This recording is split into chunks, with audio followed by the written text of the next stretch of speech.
c'est quoi un produit équitable? Produit équitable, produit équitable, produit équitable. C'est les produits qui sont achetés, là, comme le café, là, dans les pays du tiers-monde pour faire travailler les gens là-bas. Là. C'est plus, je dirais, d'après moi, c'est plus une attitude pour aider les gens que de faire de l'argent, dans le fond. Là. À mon avis, c'est ça. Là. C'est d'être équitable envers les pays pauvres. Mais je ne sais pas quel produit, hein. Bien, les produits équitables, c'est fait par du monde qui ont été non exploités. Et c'est la seule chose que je suis au courant au niveau des produits équitables. Je pense que c'est des produits qui ont été faits par des personnes qui n'ont pas été exploités et qui sont bien payés. Je sais que c'est des entreprises qui produisent des produits en payant les employés plus cher, qui ont des meilleures conditions de travail. Ben, je sais pas vraiment c'est quoi. Mais je sais que je pense que c'est bon, là. Ça se peut-tu? C'est des personnes qui travaillent dans des bonnes conditions de travail. Selon vous, où se situent vos connaissances par rapport au commerce équitable? C'est très basique. Assez faible. Je suis pas vraiment au courant. Je sais qu'il y a déjà eu des kiosques de vente de produits au cégep, mais plus que ça, je suis pas vraiment au courant. Moi, j'ai pas vraiment de connaissances. Je pourrais pas dire je voudrais acheter des produits équitables, qu'est-ce que je fais? Je voudrais adhérer à cette cause-là, qu'est-ce que je fais? Je pense qu'il y a très peu de connaissances par rapport à ça, là. On est très peu instruits, je dirais, là, par rapport aux produits et aux valeurs aussi qui est en lien avec ça, là. Pas beaucoup de connaissances par rapport au commerce du produit équitable. On entend parler parce que quelques années, c'est un mot à la mode. Par contre, j'aimerais être plus informé par rapport aux produits équitables. Connaissez-vous l'organisme Fairtrade? Non, pas du tout. Non. Est-ce que tu crois que le commerce équitable a un réel impact sur les conditions de travail des artisans ou que c'est une gamique pour faire de l'argent? Je crois que ça a une réelle influence sur les conditions de travail des artisans. Puis je pense pas que c'est une gimmick du gouvernement pour faire plus d'argent. Je pense vraiment qu'il y a plus d'argent qui va aller aux travailleurs qui produisent, mettons, le café ou le chocolat. Je pense vraiment que les employés sont mieux traités, mais je pense que la compagnie fait beaucoup d'argent sur le non équitable aussi. Je pense pas que tout est redonné à l'employé. Je pense qu'il y a un impact, oui. Par contre, il y a toujours un jeu là, qu'il faut... qu'on connaît pas, là, qu'on n'a pas assez d'informations sur leur véritable impact, mais je crois que oui, j'espère qu'il y en a un, j'espère qu'il y a un impact. Oui. Comme de nombreux jeunes, et même moins jeunes de la Manicouagan, on se rend compte que nos connaissances sur le commerce équitable sont limitées et au mieux, nous n'avons qu'une vague idée de ce qu'il représente. Qu'est-ce qu'un produit équitable? Qui profite de ce commerce? Est-ce que les informations divulguées à ce propos correspondent à la réalité? Les produits équitables sont-ils nécessairement plus chers? Quelles sont les grandes différences avec les produits non équitables? Face à notre manque de connaissances sur ce commerce, nous avons entrepris des recherches afin de nous informer davantage sur le sujet. C'est ainsi que nous avons découvert que la pratique des produits équitables est très répandue dans quelques pays d'Amérique. Parmi ceux-ci, le Costa Rica.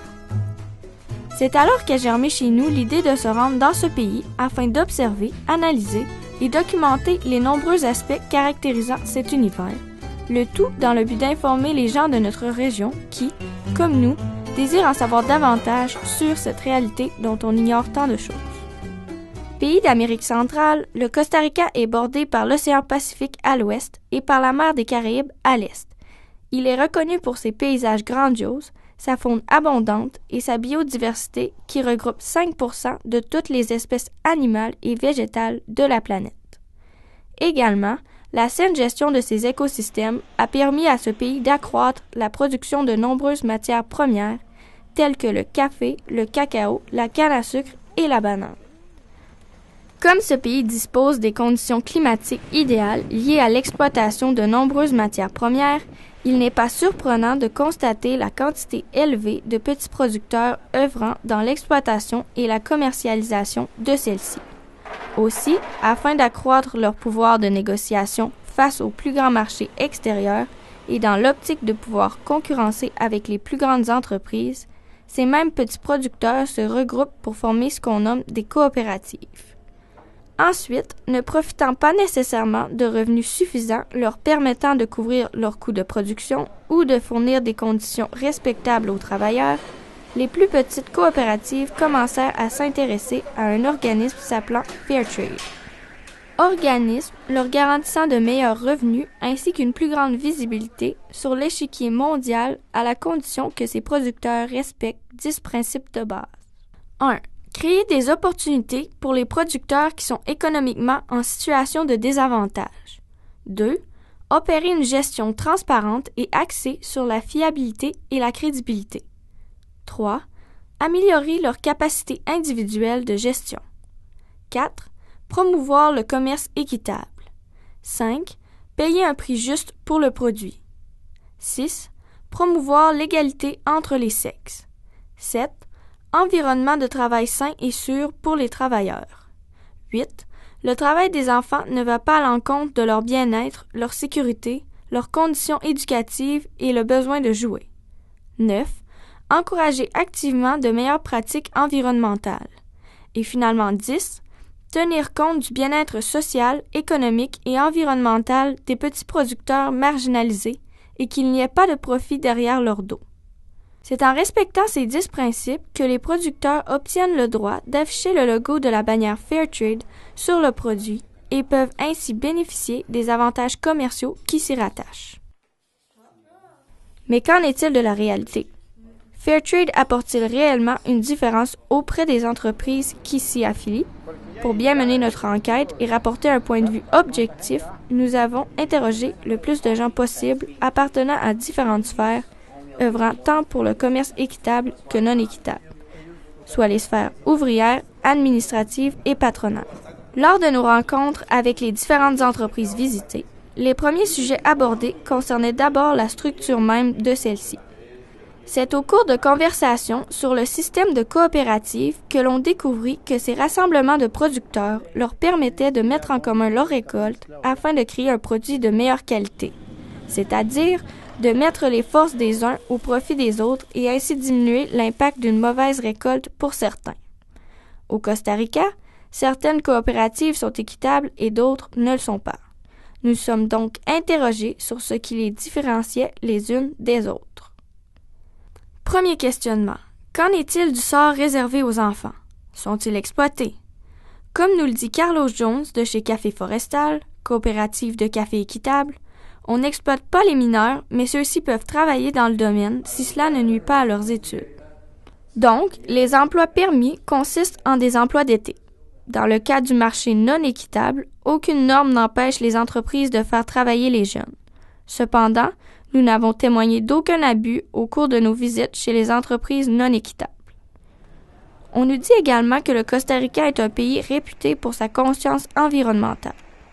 Comme seconde question, nous nous sommes donc interrogés à savoir si on applique ce même courant de pensée chez les entreprises équitables. Comme nous avons été témoins dans toutes les coopératives visitées dans ce pays, autant chez celles équitables que non équitables, la notion de préservation de l'environnement et de recyclage des matières résiduelles est très répandue. Par exemple, chez Coopédota, dans la vallée de Santa Maria, nous avons pu observer la chaîne complète menant à la production du café et par la même occasion, nous avons été témoins de la récupération des résidus créés lors des diverses phases du processus. Ces résidus, composés d'écailles et d'autres parties inutiles de la graine de café, sont brûlés à des fins combustibles pour alimenter diverses machineries. Également, ce processus ne se limitait pas seulement au café, comme nous avons pu l'observer chez Coopé Cañera, où la matière première est la canne à sucre. À cet endroit, tout comme pour le café, les couches externes de la plante sont récupérées et brûlées afin d'être converties en énergie électrique. Finalement, fait un peu insolite, et pour démontrer à quel point certaines entreprises prennent le principe d'autosuffisance énergétique à cœur, on a vu chez une coopérative de cacao que ceux-ci allaient jusqu'à récupérer les matières fécales des employés afin de produire du méthane, gaz servant encore une fois de combustible pour diverses machines. En somme, d'autres initiatives prises par ces entreprises méritent d'être soulignées, telles que l'abolition des pesticides néfastes pour les terres, le reboisement des parcelles défrichées ainsi que la préservation des états naturels environnants.